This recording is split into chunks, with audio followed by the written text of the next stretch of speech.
இல்லையே மாப்பிள்ளைகளா, திருநெல்வேலியில இருந்து இப்போ பார்த்தீங்கன்னு வச்சுக்கோங்களேன், நம்ம திருநெல்வேலி டவுனில் உள்ள குன்னத்தூர் ரோடுங்க. இது வந்து குன்னத்தூரோட ஏரியா தான். இது வந்து குன்னத்தூர் பொத்தேன்னு சொல்லுவாங்க.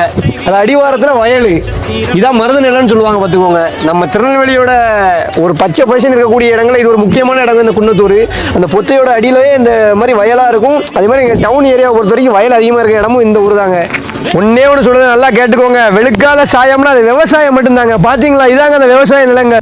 தம்பி, இந்த மாதிரி வயலெல்லாம் பார்த்தோன்னா உனக்கு என்ன தோணுதுங்க? ஏனே, இது ஒரு பீஸ்ஃபுல்லான ஏரியானே. கண்டிப்பா ஒரு சந்தோஷமா நிம்மதியா வாழணும். இதே மாதிரி இடத்துல வாழ்ந்தாதான் நம்மளுக்கு ஒரு ஆனந்தமே. எடுத்துறாங்களே வெளியூர்ல போயிட்டு நிம்மதி இல்லாம வாழ்றதுக்கு நம்ம உள்ளூர் சொந்த ஊர்ல இது மாதிரி இயற்கை சொந்த இடத்துல வாழ்றதே ஒரு கெத்து தான். கெத்து தானே. விவசாய பூமியில உங்களுக்கு வாழ்க்கை எப்படி இருக்கு அண்ணாச்சி? நாங்க வந்து இயற்கையாவே வாழ்ந்துட்டோம். எங்க வாழ்க்கை இயற்கையில வாழ்ந்தாதான் நல்லா இருக்கு. விவசாயம் எங்களுக்கு எல்லா பக்கமும் விவசாயம் இருக்கு. இந்த விவசாயத்தோட பெருமை வந்து வெளியுள்ள ஆட்களுக்கு மக்களுக்கு சரியா தெரியாது. வெளி உலகத்துக்கு சரியா ஒவ்வொருவங்களுக்கு தெரிய மாட்டேங்குது. விவசாயம் பண்றவங்களுக்கு தான் அதுல உள்ள அருமை தெரியும். அதனால விவசாயம் தான் எங்களுக்கு நல்லபடியா வாழ வைக்கிறது. எங்களுக்கு விவசாயம் தான்.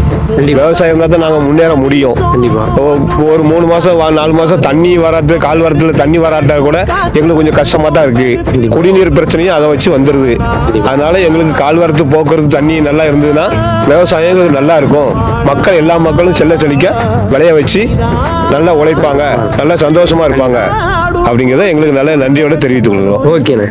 என்னைக்கு இளைஞர்கள் விவசாயத்தையும் அரசியலையும் ஒரு ப்ரொஃபஷனல் நினைக்கிறீங்களோ அன்னைக்குதான் இந்தியா வல்லரசு ஆகும்.